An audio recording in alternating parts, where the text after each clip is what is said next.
ಅಲೆ ಅಲೆಗಳ ಇಂಪು ಸಂಗೀತದ ಕಂಪು ವಾಹಿನಿ ವತಿಯಿಂದ ನವರಾತ್ರಿಯ 3ನೇ ದಿನದ ಹಾರ್ದಿಕ ಶುಭಾಶಯಗಳು ಎಲ್ಲ ವೀಕ್ಷಕ ಬಾಂಧವರಿಗೆ. ಈ ವಿಶೇಷವಾದ ದಿನದಂದು ಪಠಿಸಬೇಕಾದ ಮಂತ್ರ ಹೀಗಿದೆ: ಓಂ ಹ್ರೀಂ ಶ್ರೀಂ ಚಂದ್ರಘಂಟ ದುರ್ಗಾಯೇ ನಮಃ. ಜ್ಞಾನ ಸಿದ್ಧಿಗಾಗಿ ಈ ಮಂತ್ರವನ್ನು ಪಠಿಸುತ್ತಾರೆ. ಈ ವಿಶೇಷವಾದ ಸಂದರ್ಭದಲ್ಲಿ ನಾನೊಂದು ಹಾಡನ್ನು ಪ್ರಸ್ತುತಪಡಿಸ್ತಾ ಇದ್ದೇನೆ. ನಿಮ್ಮ ಮನೆ ಮಗಳು ಸುಹಾಸಿನಿ ಕಿಶನ್ ವಂದನೆಗಳೊಂದಿಗೆ. Thank you. ಸಗ ಮಪ ನಿಸ ಸನಿದ ಮಗರಿ ಸಗ ಮಪ ನಿಸ ಸನಿಧ ಮಗರಿ ಪಂಚಶಕ್ತಿ ಸ್ವರೂಪಿಣಿ ಪಂಚಶಕ್ತಿ ಸ್ವರೂಪಿಣಿ ಮಾ ಪಾಹಿ ಶ್ರೀ ರಾಜರಾಜೇಶ್ವರಿ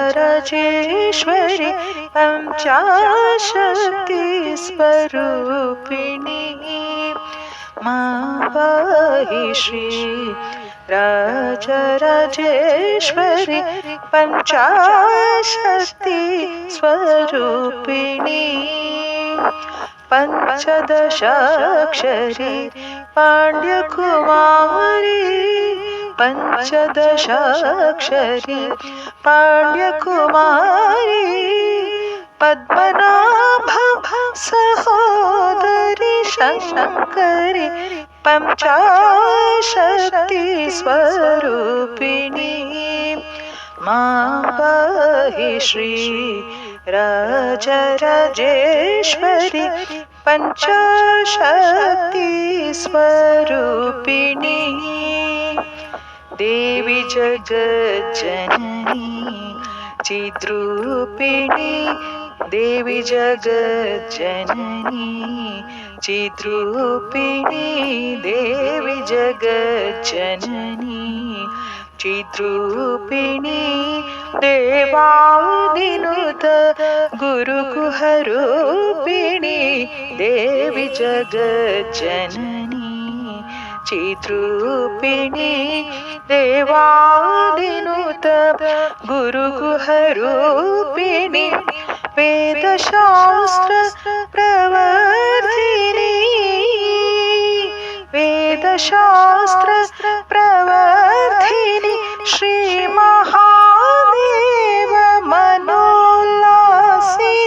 ನಿರಂಜನಿ ವೇದಶಾಸ್ತ್ರ ಪ್ರವರ್ಧಿನಿ ಶ್ರೀ ಮಹಾದೇವ ಮನೋಲ್ಲಾಸಿನಿ ನಿರಂಜನಿ ದೇವರಾಜ ಮನವಾಸಿನಿ ದೇವಗಾಂಧಾರಿ ರಾಗ ಪೋಷಿಣಿ ದೇವರಾಜ ಮನವಾಸಿನಿ ದೇವಗಾಂಧಾರಿ ರಾಗ ಪೋಷಿಣಿ ಭಾವರಾಗ ತಾಳ ವಿಶ್ವಾಸಿನಿ ಭಕ್ತ ಜನ ಮನೋಲ್ಲಾಸಿನಿ ಪಂಚಶಕ್ತಿ ಸ್ವರೂಪಿಣಿ ಪಂಚಶಕ್ತಿ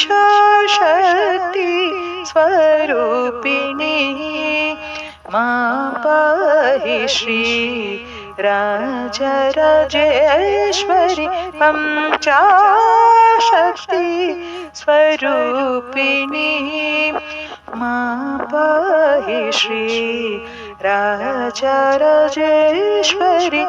ಪಂಚಶಕ್ತಿ ಸ್ವರೂಪಿಣಿ ಸ್ವರೂಪಿಣಿ ಸ್ವರೂಪಿಣಿ.